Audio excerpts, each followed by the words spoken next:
વડોદરામાં ક્રિકેટર યુસુફ પઠાણ દ્વારા પાલિકાના પ્લોટ પર ગેરકાયદેસર દબાણ મામલે હાઈકોર્ટની લાલાંક। વડોદરા શહેરમાં પૂર્વ ક્રિકેટર યુસુફ પઠાણ દ્વારા મહાનગરપાલિકાના પ્લોટ પર ગેરકાયદેસર કબજો જમાવવાના મામલાએ ભારે ચર્ચા જગાવી છે। પ્રાપ્ત માહિતી અનુસાર યુસુફ પઠાણે પોતાના નિવાસસ્થાન પાસે આવેલા પાલિકાના પ્લોટ પર કમ્પાઉન્ડ વોલ ચણી દબાણ કરી હોવાનો આક્ષેપ છે। આ મામલે હાલ ગુજરાતમાં હાઈકોર્ટમાં કાનૂની પ્રક્રિયા ચાલી રહી છે, ત્યારે પાલિકા તંત્ર હાઈકોર્ટની અંતિમ મુદ્દત પૂર્ણ થયા બાદ જ આગળની નક્કર કાર્યવાહી હાથ ધરવા સજ્જ બન્યું છે।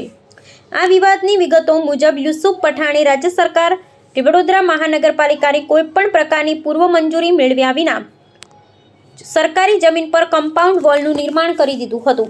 આ ગેરકાયદેસર દબાણ પ્રકરણે ગત રોજ ગુજરાત હાઈકોર્ટમાં સુનાવણી હાથ ધરવામાં આવી હતી, જેમાં ન્યાયાલય દ્વારા યુસુફ પઠાણને આકરા સવાલો કરવામાં આવ્યા હતા। કોઈપણ સત્તાવાર પરવાનગી વિના સરકારી મિલકત પર થયેલા આ કબજાને લઈ હવે વહીવટીતંત્રની ભૂમિકા અત્યંત મહત્વપૂર્ણ બની ગઈ છે। આ સમગ્ર પ્રકરણ અંગે વડોદરા મહાનગરપાલિકાના એક ઉચ્ચ અધિકારીએ સત્તાવાર નિવેદન આપતા સ્પષ્ટતા કરી છે કે આગામી થોડા દિવસોમાં હાઈકોર્ટમાં આ કેસની આખરી મુદત છે।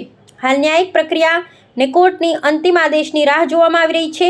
હાઈકોર્ટની મુદત પૂર્ણ થતાં જ પાલિકાના નિયમ અનુસાર દબાણ હટાવવા સહિતની કડક કાયદેસરની કાર્યવાહી હાથ ધરવામાં આવશે। વડોદરા મહાનગરપાલિકાના ટીપી સ્કીમ નંબર 22ના ફાઇનલ પ્લોટ નંબર 90 જે 978 ચોરસ મીટરનો આવેલો છે, તે રાંધાળજા વિસ્તારમાં છે, જે થોડા વર્ષો અગાઉ ક્રિકેટર યુસુફ પઠાણ દ્વારા તેની માંગણી કરવામાં આવી હતી અને તેની ફાળવણી કરવા માટે આગળની થોડી કાર્યવાહી કરવામાં આવી હતી, પરંતુ સરકારશ્રી તરફથી કોઈ મંજૂરી મળેલ ન હતી, જેથી તે પ્લોટ એને ફાળવવામાં આવેલો નથી।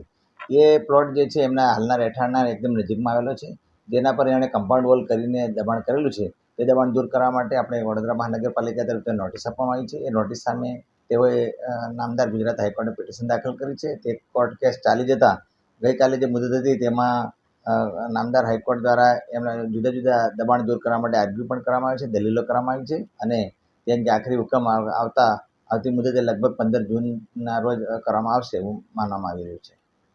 શું પ્રોસીજર શું છે? જો દબાણ જે કરેલું છે અને નોટિસ આપેલી છે, કોર્પોરેશનનો પ્લોટ છે, ફાળવણી નથી થઈ, તો કેમ રાહ જોઈ છે?